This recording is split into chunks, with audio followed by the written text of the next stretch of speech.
Hello అండి, నేను ఇప్పుడే బార్బరిక్ సినిమాకి వెళ్ళాను. థియేటర్లో 10 మంది ఉన్నారు.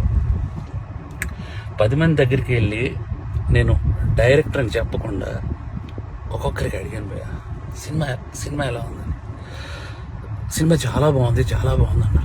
నిజం చెప్పండి భయ్య, నేను డైరెక్టర్ని అని అంటే, సార్ డైరెక్టరా మీరు అని హక్ చేసుకుని సినిమా చాలా బాగుంది సార్ అని అంటే నాకు కళ్ళలో నీళ్ళు ఆగలేదు.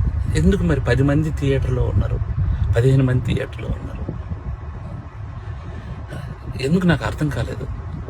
అంటే ఏం చేస్తే వస్తారు? నేను ఇంత 2.5 ఏళ్ళు పిచ్చుకొక్కలా కష్టపడ్డాను. 2.5 ఏళ్ళు. మీకు ఒకటి చెప్పాలి, నేను నిన్న సాటర్డే ఆఫీసులో చిన్న మనస్తాపం అయింది. థియేటర్కి ఎవరు రావట్లేదని చెప్పేసి ఇంటికి వెళ్ళాను. మా ఆవిడ సినిమా 4:40 షోకి వెళ్ళింది. నేను 5 o'clockకి ఇంటికి వెళ్ళిపోతున్నాను చెప్పాను. నువ్వు సినిమా చూసిరా, నేను ఇంటికి వెళ్తున్నాను అన్నాను భయ్య. మా ఆవిడ పరిగెత్తుకొని వచ్చేసింది భయ్య. నాకు అప్పుడు అనిపించిపోయింది, నేను ఎక్కడ మనస్తాపాన్ని చెంది ఆత్మహత్య చేసుకుంటారేమో అని వచ్చేసింది భయ్య. అది 2.5 ఏళ్ళ కష్టం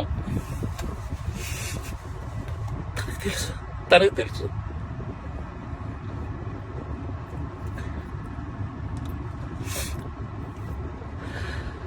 మలయాళం కంటెంట్లు, మంచి కంటెంట్లు చూస్తారు థియేటర్లో అని చెప్పి చేశాను భయ్య. నేను కాన్ఫిడెన్స్తో ఒక మాట అన్నాను భయ్య జనాలందరికీ, సినిమా కానీ మీకు నచ్చకపోతే నా చెప్తే నేను కొట్టుకుంటా అన్నా.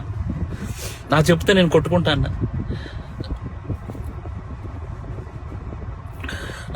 కొట్టుకుంటానంటే కూడా జనాలు రాలేదు భయ్య. నాకు అర్థం కావట్లేదు, ఇప్పుడు జనాలు రావట్లేదు అని అంటే ఏంటి అర్థం? ఒక పని చేస్తా భయ్య, నేను ఇలా కాదు, నేను మలయాళం ఇండస్ట్రీకి డైరెక్ట్ వెళ్ళి అక్కడే సినిమా తీసుకొని ఒక తెలుగు ఆడియన్గా ప్రూవ్ చేయడానికి వస్తాను భయ్య. నేను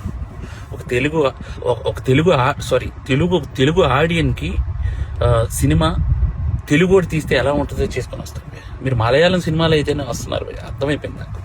అంటే పరభాష చిత్రాలు కంటెంట్ సినిమాకి ఒక్కసారి వెళ్ళి బాగాలేదంటే నేను ఒప్పుకుంటా భయ్య. మీరు సినిమాకే రాకపోతే నేను అసలు బాగుందో నాకేం తెలుస్తుంది అసలు? నాకు ఎలా? ఈ ఛాలెంజ్ నేను తీసుకున్నాను, నేను అది రిటర్న్ తీసుకొని నా చెప్పుతో నేనే కొట్టుకుంటాను. నా చెప్పుతో నేనే కొట్టుకుంటాను. చాలు భయ్య, చాలు ఉంటా బాయ్.